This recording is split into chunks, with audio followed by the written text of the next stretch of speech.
कहानी गांव में चूहों का आतंक। बहुत समय पहले की बात है।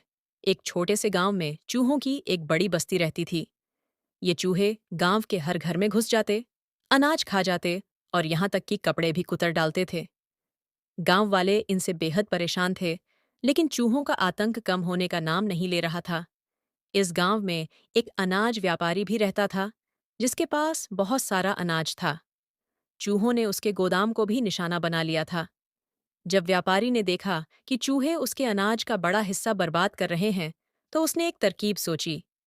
व्यापारी ने गांव में सबसे बड़ी और चालाक बिल्ली को लाकर अपने घर में रख लिया।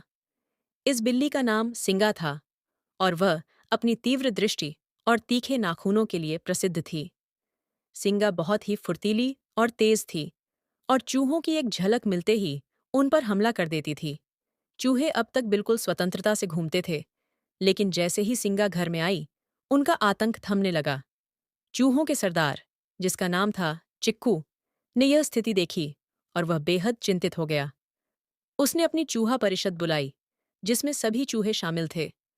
चिक्कू ने सभी से कहा, दोस्तों, ये बिल्ली हमारे लिए बहुत बड़ी मुसीबत बन गई है। अगर हमने इसका कोई उपाय नहीं किया, तो एक एक करके हम सब मारे जाएंगे। हमें तुरंत इस समस्या का समाधान निकालना होगा। सभी चूहे इधर उधर अपनी जान बचाने में लगे थे, लेकिन किसी को कोई उपाय नहीं सूझ रहा था। तब एक युवा चूहा, जिसका नाम था फिरकी, खड़ा हुआ और उसने कहा, मैंने एक योजना बनाई है। अगर हम किसी तरह से इस बिल्ली के गले में घंटी बांध दें, तो जब भी वह हमारे पास आएगी, हम उसकी आवाज से पहले ही सावधान हो जाएंगे और भाग सकेंगे। ये सुझाव सुनकर सभी चूहों ने जोरदार तालियां बजाईं। उन्हें यह योजना बहुत पसंद आई। सरदार चिक्कू ने भी इसे एक शानदार योजना बताया, लेकिन फिर उसने गंभीरता से पूछा, योजना तो अच्छी है, लेकिन क्या कोई बताएगा कि बिल्ली के गले में घंटी बांधेगा कौन? सभी चूहे एक दूसरे की ओर देखने लगे। हर कोई यह काम दूसरों पर टालना चाहता था। अंत में किसी ने कोई जवाब नहीं दिया। सरदार ने समझाया, समस्या का हल सिर्फ सोचना नहीं, उसे अमल में लाना भी होता है। अगर हम में से कोई भी इस काम को करने की हिम्मत नहीं करता, तो योजना बेकार है। इसके बाद सब चूहे चुप हो गए। योजना विफल हो गई, क्योंकि किसी में हिम्मत नहीं थी कि वह बिल्ली के गले में घंटी बांध सके।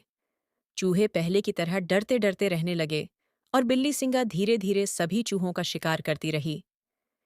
इस कहानी से हमें यह सीख मिलती है कि सिर्फ योजना बनाना ही काफी नहीं होता, बल्कि उसे लागू करने के लिए हिम्मत और साहस भी जरूरी होता है।